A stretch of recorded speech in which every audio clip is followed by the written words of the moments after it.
చాలా ఇది చెప్తున్నా, చాలా సీరియస్ ఇష్యూ. ఇప్పుడు నా దగ్గర ఇప్పుడు నేను ఇంటికి వస్తుంటే కొంచెం గౌరవం, అఫీషియల్ ప్రోగ్రాము, మన అందరికి పండగ లాంటి ప్రోగ్రామ్, సబ్ స్టేషన్, ఇక్కడికి కూడా తాగి రావాల్సిన అవసరం ఏంది? చాలా మంది తాగి వచ్చి మాట్లాడుతున్నారు నాతోటి. ఒక మర్యాద, పద్ధతి, గౌరవం ఏమైనా ఉందా? సిగ్గుతో తాగించుకోవాలి. పొద్దున్నాక తాగడానికి బుద్ధి ఉండాలి. భార్య పిల్లలు సోయి ఉండాలి.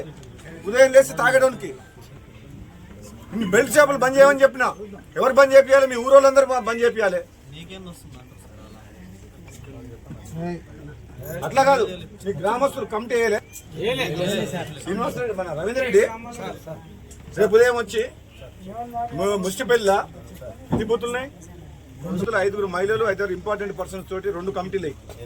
అంటే ఒక బూత్లో 5 పురుషులు, 5 లేడీస్, రెండో బూత్లో 5 పురుషులు, 20 మంది తోటి కమిటీ వేయాలి.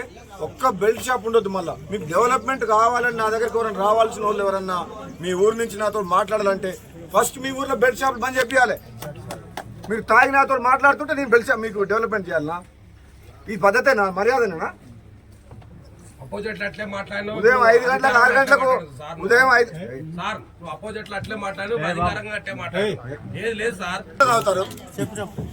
అర్థమైతే చెప్తే నేను 8 నెలల నుంచి చెప్తున్నా. మీ అందరికి కూడా ప్రతి ఒక్కరు చెప్తున్నా. 8 నెలల నుంచి ఎన్నో రోజుల నుంచి చెప్తున్నా. ఉదయం చేసి సీఏ గారు మీరు పొద్దున క్యాంప్ వేయండి.